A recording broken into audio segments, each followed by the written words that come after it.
Γεια σας, Άγια Νιού σήμερα 7 Ιανουαρίου. Χρόνια πολλά. Σας τα λέω χρόνια. Τι σας έχω πει. Όλα τα ακροδεξιά, φασιστικά, ναζιστικά, ψιλοναζιστικά, ψιλοακροδεξιά κόμματα στην Ελλάδα είναι χρηματοδοτούμενα από τον Πούτιν. Στη ΔΕ Ελλάδα η χρηματοδότηση γίνεται με σακούλες χρημάτων από το Άγιο Όρος. Έτσι, γιατί το Άγιο Όρος, στο Άγιο Όρος πηγαίνουν κατευθείαν Ρώσοι με ελικόπτερο, αφήνουν τα λεφτά ή πηγαίνουν Ρώσοι διπλωμάτες που δεν έχουν κανένα έλεγχο σε τελωνείο, αφήνουν λεφτά με σακούλες σε συγκεκριμένο μοναστήρι και το μοναστήρι αυτό τα διαθέτει σε ακροδεξιά κόμματα. Στην Αυστρία η χρηματοδότηση γίνεται αλλιώς. Στη Γαλλία της Λεπέν γίνεται αλλιώς. Μην ξεχνάτε ότι στην Αυστρία έχει νικήσει ακροδεξιό κόμμα, αλλά το Σύνταγμα το εμποδίζει να αναλάβει την εξουσία. Το ίδιο και ο Ορμπάν. Εντάξει, ο Ορμπάν πώς νομίζετε ότι είναι τόσα κιλά. Με χρηματοδότηση ρωσική. Η Λεπέν. Το AfD. Στη Γερμανία υπάρχουν τρία φασιστικά ναζιστικά ακροδεξιά κόμματα. Είναι το AfD και ένα άλλο δύο κόμματα. Το ένα είναι μιας κυρίας και το άλλο είναι στην Ανατολική Γερμανία. Μπαίνει τώρα. Όταν σας λέω ότι ο Τραμπ είναι όργανο της Κίνας για να διαλύσει ότι υπάρχει από τη Δύση, δεν με πιστεύετε. Διότι πιστεύετε τον κουλόκουλο, πώς λέγεται αυτός, Λαμπόπουλος, πώς λέγεται, τις προφητείες. Ο Τραμπ και στην πρώτη του θητεία ως πρόεδρος και τώρα βγήκε με τη βοήθεια των Ρώσων hacker. Πάμε παρακάτω. Όταν έχασε την εξουσία, θυμάστε πριν 4 χρόνια που είχε εισβάλει στο Καπιτόλιο με τους βαρεμένους τους οπαδούς του, έτσι, κρίθηκε ένοχος και γι' αυτό και 16 άλλα κακουργήματα. Και δεν του έχει επιβληθεί ποινή γιατί βγήκε πρόεδρος. Αν δεν έβγαινε πρόεδρος, ο Τραμπ θα ήταν στην φυλακή. Φυλακή. Άρα πρέπει να βγει πρόεδρος. Για να βγει πρόεδρος, ξεπούλησε την Αμερική στην Κίνα. Πρώτο και κύριο, ξεπούλησε την Ταϊβάν. Από τις 20 Ιανουαρίου που θα αναλάβει, θα αφήσει, λέει, την άμυνα της Ταϊβάν. Πάμε παρακάτω. Θα αφήσει την άμυνα της Ταϊβάν. Η Ταϊβάν υπόψη τη θέλει η Κίνα την Ταϊβάν, όχι γιατί απλώς είναι κάποιο έδαφος, κάποιο νησί, το οποίο είναι οι Κινέζοι οι οποίοι είχαν φύγει για να κλείσουν τον κομμουνισμό, είναι γιατί είναι το παγκόσμιο κέντρο παραγωγής των ημιαγωγών των chips, τα οποία δεν μπορούν να παραχθούν πουθενά άλλου. Προς το παρόν. Και ούτε προλαβαίνουν. Είπε επίσης θα νομιμοποιήσει το bitcoin. Το bitcoin και όλα τα blockchain τα νομίσματα είναι τα νομίσματα της μαφίας. Και δι της ρωσικής και κινέζικης μαφίας. Για να ξεπλένουν χρήμα. Και να ξεφεύγουν από τις κυρώσεις. Και να πουλάνε και να ξεπλένουν μαύρο χρήμα. Θα το νομιμοποιήσει και αυτό. Και θα χτυπήσει το αμερικανικό τραπεζικό σύστημα έτσι. Αλλά τι τον ενδιαφέρει.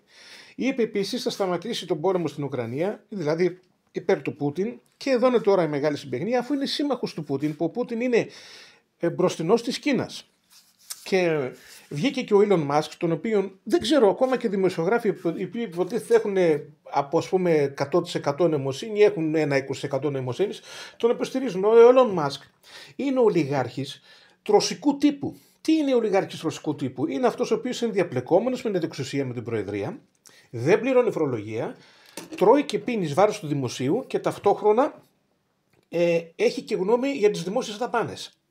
Αυτό κάνουν οι ολιγάρχες της Ρωσίας. Ο Πούτιν μαζί με τους ολιγάρχες, τους βιομήχανους και τους άλλους κλέφτες, κλέβουν κάθε χρόνο το 30% του ακαθάριστου εθνικού προϊόντος της Ρωσίας. Το 30% το κλέβει ο Πούτιν και πώς είναι οι ολιγάρχες γύρω του 100, πώς είναι αυτοί 200. Το ίδιο κάνει και ο Τραμπ με τον Elon Musk. Επειδή ο Elon Musk έχει συνεννοηθεί και αυτός με τους Κινέζους και με τους Ρώσους, γι' αυτό και υποστηρίζει τα ναζιστικά, φασιστικά κόμματα στη Γερμανία με δηλώσεις και γι' αυτό και αγόρασε αυτό το ξου την πλατφόρμα που εγώ έχω λογαριασμό, δεν έχω πει ποτέ, γιατί μπορεί και ελέγχει τον κόσμο από εκεί, ό,τι λέει στο ξου το πιστεύει ο κόσμος. Έτσι, πώς λέγεται αυτό. Και εσείς τώρα μου λέτε ότι ο Τραμπ βγήκε και θα βάλει τάξη στον κόσμο και κάτι τέτοια και η woke agenda. Η woke agenda.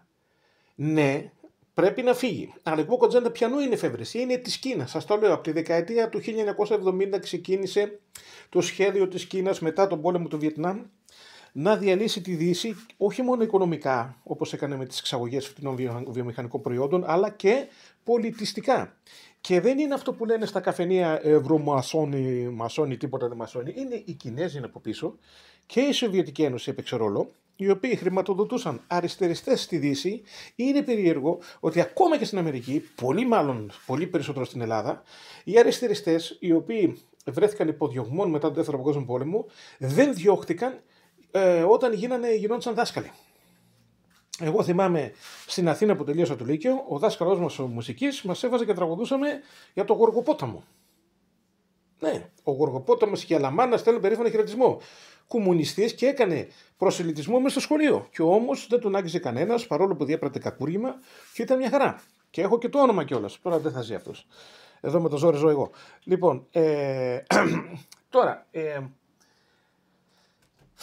θα διαλύσουν τα πάντα. Θα διαλύσουν τα πάντα γιατί τους έχει τάξει η Κίνα ότι θα γίνει μια αυτοκρατορία η οποία ευρασιατική, η οποία θα καταπιεί την Ευρώπη ή τουλάχιστον η Ευρώπη θα είναι σαν την πόρνη την οποία θα έχει δύο νταβατζίδες, την Αμερική και την Κίνα, δηλαδή πιο πολύ θα την απομυζεί η Κίνα με μπροστινούς στην Τουρκία, με μπροστινούς τον Πούτιν, ο οποίος στην Ελλάδα πουλάει προφητείες, τάχα θα μας δώσει την πόλη. Και λίγο θα πάρει και η Αμερική, δηλαδή θα γίνει η Ευρώπη ένα εγκληματικό offshore, όπως ήταν κάτι νησιά στην Αρούμπα που πηγαίνανε, στην Καραϊβική που πηγαίνανε στην Αρούμπα, πηγαίνανε οι πειρατές και είχαν το δικό τους νόμο και τρώγαν, πήγαν, βιάζαν, κλέβαν και δεν τους πείραζε κανένας και όλοι ήταν μια χαρά. Αυτό θα γίνει η Ευρώπη, θα μοιραστεί μέσω Κίνας και Τραμπ, όμως μακροπρόθεσμα θα χάσει η Αμερική, διότι η Αμερική είναι μια υπερδύναμη η οποία δεν έχει λόγο να υποκύψει στην Κίνα. Όμως δυστυχώς έχουμε τον Τραμπ ο οποίος είναι και ψυχοπαθής, είναι και απατεώνας, είναι και αυτό που είναι, ο οποίος ήταν και κατηγορούμενος για 16 κακουργήματα και έπρεπε να συνεργαστεί με την Κίνα. Είναι πάρα πολύ απλά τα πράγματα, παιδιά. Είναι πάρα πολύ. Και επειδή ο Τραμπ είναι ντάλε κουάλε, άλλα ντάλα της Παρασκευής στο γάλα, όχι έτσι από γιουβέτσι, δεν έχει και κανένα σχέδιο. Είναι να επιζήσει, έτσι έχει τίποτα, ούτε μαφία είναι, τίποτα δεν είναι. Θα τον κοροϊδεύουν οι Κινέζοι που έχουν μακροπρόθεσμο σχέδιο.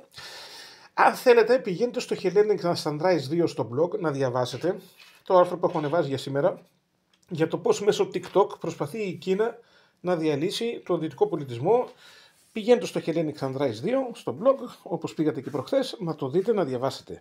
Τα πράγματα είναι απολύτως επικίνδυνα, παιδιά. Είμαστε κυριολεκτικά στα χέρια του σατανά. Είναι απολύτως επικίνδυνα τα πράγματα και δεν υπάρχει ελπίδα, διότι έχει γίνει προπαγάνδα πρώτα. Πρώτα έχει προκληθεί μια οικονομική κρίση η οποία έχει φέρει τις μάζες στην Ευρώπη σε απόγνωση και οπότε ο κόσμος είναι έτοιμος να δεχτεί οποιονδήποτε μεσία. Διαβάστε στο άρθρο που έχω αναβάσει πώς και γιατί.